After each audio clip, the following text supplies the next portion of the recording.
नमस्कार, news India में आपका स्वागत है। देखते हैं उत्तराखंड की टॉप 10 न्यूज। उत्तराखंड मुख्यमंत्री पीएस धामी ने प्रधानमंत्री मोदी से की मुलाकात। उत्तराखंड को पूरी मदद मिलेगी, प्रधानमंत्री का दावा।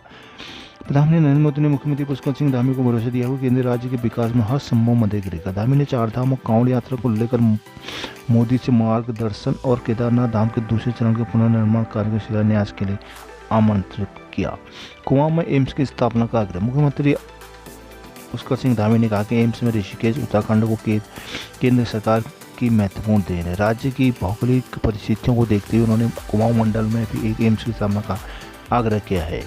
स्वच्छ भारत मिशन का बजट बढ़ाने का मांग। मुख्यमंत्री धामी ने दिल्ली में केंद्रीय मंत्री हरदीप सिंह पुरी से बैठकर राज्य के 7 नगर निकायों के 8 लीगेसी वेस्ट साइट में कूड़े को साफ करने के लिए विशेष केंद्रीय अंश अवमुक्त करने का आग्रह किया। मुख्यमंत्री ने स्वच्छ भारत मिशन 2 के तहत केंद्र बजट को 89 करोड़ से बढ़ाकर 150 करोड़ करने का आग्रह किया। नीलांग घाटी से इनर लाइन प्रतिबंध हटे। धामी।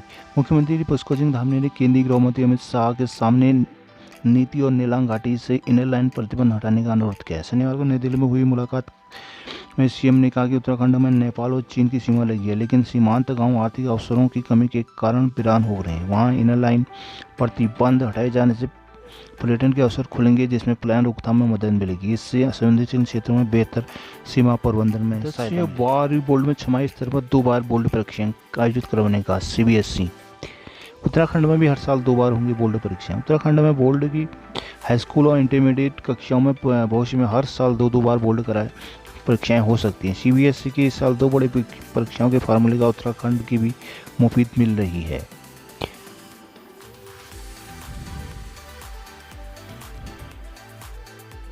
दसवीं और 12वीं 6 स्तर में 2 बार बोर्ड परीक्षाएं आयोजित कराने जा रहा है सीबीएसई। उत्तराखंड में भी हर साल 2 बार बोर्ड परीक्षाएं हो सकती हैं। उत्तराखंड बोर्ड की हाई स्कूल और इंटरमीडिएट कक्षाओं में भविष्य में हर साल 2 बार परीक्षाएं हो सकती हैं। सीबीएसई की हर साल 2 बोर्ड परीक्षाएं के फार्मूले को उत्तराखंड में भी मुफीद मान रही है। शिक्षा मंत्री अरविंद पांडे ने शिक्षा सचिव को इसका अध्ययन कर प्रस्ताव को तैयार करने के निर्देश जारी किए। मालूम सीबीएसई ने कोरोना संकट को देखते हुए बोर्ड परीक्षाओं में कुछ बदलाव का निर्णय लिया है। इसके तहत प्रत्येक शैक्षिक सत्र को 2 भागों में बांटा गया, जिसमें 50% सिलेबस होगा। इसी आधार पर हर साल में 2 बोर्ड परीक्षाएं होंगी। पिछले 50% सिलेबस की परीक्षाएं नवंबर-दिसंबर के दौरान होगी, जबकि दूसरे 50% सिलेबस के आधार पर मार्च-अप्रैल में परीक्षाएं कराई जाएंगी। उनको मिले कोवैक्सीन के 9000 डोज। कोविशील्ड का संकट जारी।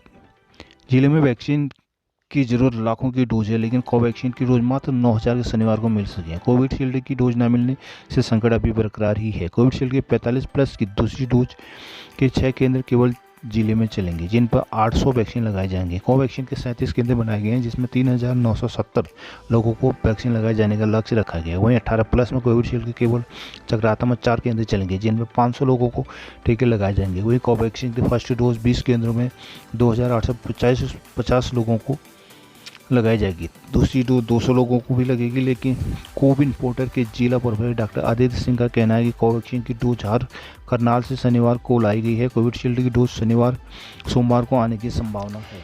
महंगाई बेरोजगारी के खिलाफ कांग्रेस का कूच। प्रीतम सिंह के नाम रहा सीएम आवास कूच।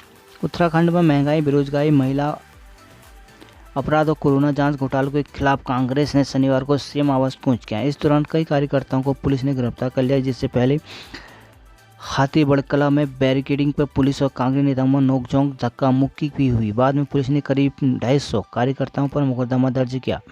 कांग्रेस मुख्यालय राजीव भवन से शनिवार करीब 12:15 बजे प्रदेश प्रभारी देवेंद्र यादव, प्रदेश अध्यक्ष प्रीतम सिंह के नेतृत्व में कार्यकर्ताओं ने रैली किस महंगाई बेरोजगारी के खिलाफ कांग्रेस का कूच। प्रीतम सिंह के नाम रहा सीएम आवास कूच। उत्तराखंड में महंगाई, बेरोजगारी, महिला अपराध और कोरोना जांच घोटाले के खिलाफ कांग्रेस ने शनिवार को सीएम आवास कूच किया। इस दौरान कार्यकर्ताओं के पुलिस गिरफ्तार कर लिए गए, जिससे पहले हाथीबड़कल में बैरिकेडिंग पर पुलिस और कांग्रेस नेताओं में नोकझोंक धक्का मुक्की भी हुई। बाद में पुलिस ने करीब 250 कार्यकर्ताओं को मुकदमा दर्ज कर दिया। कांग्रेस मुख्यालय राजीव भवन से शनिवार करीब 12:15 बजे प्रदेश प्रभारी देवेंद्र यादव, प्रदेश कांग्रेस अध्यक्ष प्रीतम सिंह के नेतृत्व में कार्यकर्ताओं ने रैली की शक्ल में सीएम आवास की ओर कूच किया। ढोल, दमाऊं और रणसिंगा बजाते हुए कांग्रेस कार्यकर्ताओं ने 1 बजे हाथीबड़ कला पहुंचे। इस रैली में बैलगाड़ी और स्कूटर की शव यात्रा आकर्षक रही।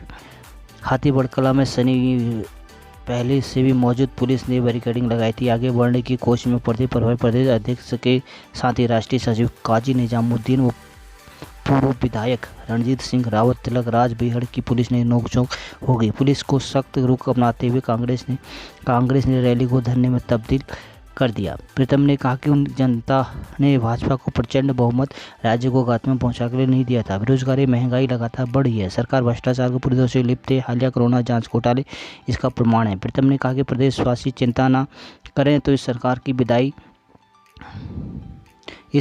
विदाई तय हो चुकी है। प्रदेश प्रभारी बोले, कार्यकर्ता जिस जोश के साथ रैली में शामिल हुए हैं उसी जोश में संघर्ष में जुट जाएं। धरना समाप्त होते देख पुलिस जांच गाड़ी में प्रदेश अध्यक्ष समेत कई नेताओं को पुलिस लाइन रेडक्रॉस ले गई। वहां सामान्य औपचारिक पूरी करने के बाद उन्हें रिहा कर दिया। अधिकारी के पदों के लिए बेरोजगारों ने भी भरी हुंकार। सहायक कृषि अधिकारी वर्ग 3 चयन परीक्षा के सभी पदों को बहाल कराने के लिए आंदोलित छात्र भी कांग्रेस के सीएम आवास कोष में शामिल हुए। बेरोजगारों ने सरकार से मांग की कि चयन परीक्षा से ठीक 3 दिन पहले घटाए गए 130 पदों को भी जीवित किया जाए। जिससे पहले उन्होंने कांग्रेस प्रदेश अध्यक्ष प्रीतम सिंह को ज्ञापन दिया, उनकी मांग को मजबूत से उठाने का अनुरोध किया। धनंजय, योगी शर्मा, जागृति, मोहित रावत, त्रिलोकपाल, विनय कुमार, मिथुन कुमार, जैकी, अरुण विश्व, नवीन बोले 19 दिसंबर 2020 को इस पद के लिए अधीनस्थ चयन आयोग ने परीक्षा कराई थी, मगर इसमें 3 दिन पहले 280 पदों को घटाकर 150 कर दिया गया। प्रीतम ने कहा कि अपने स्तर से भी इस मुद्दे को उठाएंगे। बेरोजगार कृषि मंत्री सुबोध उनियाल से भी नाराज है। उनका कहना है कि जब मंत्री जी के समक्ष इस विषय को रखा गया तो उन्हें कार्रवाई करने से कानून के लिए यूकेडी का प्रदर्शन। यूकेडी ने उत्तराखंड में धारा 371 के सशक्त और प्रभावी भू कानून लागू करने के लिए एक दिनी धरना प्रदर्शन के साथ डीएम के जरिए राज्यपाल को ज्ञापन भिजवाया। वरिष्ठ नेताओं ने आरोप लगाया कि राष्ट्रीय दलों की नीतियों और निजी हितों को वजह से उत्तराखंड में भू माफियों पर अंकुश न लग पा रहा है। गांधी पार्क में हुए धरना प्रदर्शन में संरक्षण त्रिवेंद्र सिंह पवार ने कहा कि राज्य में भू कानून को सशक्त करते हुए धारा 371 लागू करना बेहद जरूरी है। उत्तराखंड निर्माण का इतिहास किसी से छुपा नहीं है। कई युवाओं महिलाओं ने भी प्राणों की आहुति दी है। राज्य आंदोलनकारियों के दौरान मिले जख्मों आज तक मरहम नहीं लग पाया है। दूसरी ओर राज्य में जमीनों पर भूमाफियों की गिरद दृष्टि पड़ी हुई है। संरक्षक और पूर्व अध्यक्ष बीपी रतूड़ी ने कहा कि यहाँ की प्राकृतिक वैभवता को भूमाफियों ने पैसे से तोड़ना शुरू कर दिया है। वरिष्ठ नेता एपी जुयाल ने कहा कि राज्य बनने के लिए जो कुर्बानी उत्तराखंड वासियों ने दी उसका उद्देश्य धूमिल हो गया है। आम नागरिक के विकास से कोसों दूर है। जिस धरने में बहादुर सिंह रावत, मीनाक्षी सिंह, राजेंद्र बिष्ट, गणेश काला, अभिषेक बहुगुणा, सुरेश आर्य, राजेंद्र प्रधान, अशोक नेगी, जितेंद्र कुमार, सुनील ध्यानी, शंकुतला रावत आदि शामिल हुई। दिल के नेता जयप्रकाश उपाध्याय ने कहा कि उत्तराखंड के मूल निवासी यहाँ के प्राकृतिक संसाधनों से भी दूर हो गए हैं। जिन पर उनका हक था उसको भी छीनने का प्रयास किया जा रहा है। कार्यकारी अध्यक्ष किरण रावत ने कहा कि राज्य में हर तरफ माफियां सक्रिय हैं। उत्तराखंड में स्वास्थ्य सेवाओं सुधारने को विशेष अभियान। राज्य में लगेंगे 600 सिविल डॉक्टर और दवाइयों पर होगा फोकस। प्रदेशवासियों को बेहतर स्वास्थ्य सुविधा उपलब्ध कराने के लिए राज्य में 3 महीने तक विशेष अभियान चलाया जाएगा। इस अभियान के तहत 600 स्वास्थ्य शिविर आयोजित किए जाएंगे और डॉक्टर, दवाई और सफाई पर फोकस किया जाएगा। स्वास्थ्य मंत्री धनंजय सिंह रावत ने शनिवार को विधानसभा में राज्य के सभी मुख्य चिकित्सा अधिकारियों के साथ बैठक की। तो उन्होंने कहा कि आम लोगों को स्वास्थ्य सेवा उपलब्ध कराने के लिए अगले 3 महीने में राज्य में कुल 600 सिविल लगाए जाएंगे, जिसमें 10-10 सिविल पर्वतीय विधानसभा क्षेत्रों में लगाए जाएंगे, जबकि 5-5 सिविल मैदानी विधानसभा क्षेत्रों में लगाए जाएंगे। उन्होंने कहा कि इन शिविरों के जरिए लोगों की हर प्रकार की जाँच के साथ ही स्क्रीनिंग और इलाज भी किया जाए, साथ ही जरूरतमंदों को दवाएं भी दी जाए। अस्पताल की बेड क्षमता 50% बढ़ेगी। राज्य के सभी प्राथमिक स्वास्थ्य सामुदायिक स्वास्थ्य केंद्रों की बेड क्षमता 50% बढ़ाई जाएगी। कोविड की तीसरी लहर से निपटने की तैयारी के तहत सरकार ने इसके आदेश जारी कर दिए। इसके साथ ही सभी प्राथमिक स्वास्थ्य सामुदायिक स्वास्थ्य केंद्रों में तैनात डॉक्टरों व अन्य स्टाफ को राज्य के कोविड केयर सेंटरों में प्रशिक्षण दिया जाएगा। स्वास्थ्य सचिव अमित नेगी की ओर से शनिवार से आदेश जारी कर दिए गए। विदित है कि दुनिया भर के वैज्ञानिक देश में कोरोना की तीसरी लहर की आशंका जता रहे हैं, जिसके तहत सरकार अस्पतालों को मजबूत करने के साथ ही ऑक्सीजन आपूर्ति और बच्चों के इलाज की सुविधा में इजाफा कर रही हैं।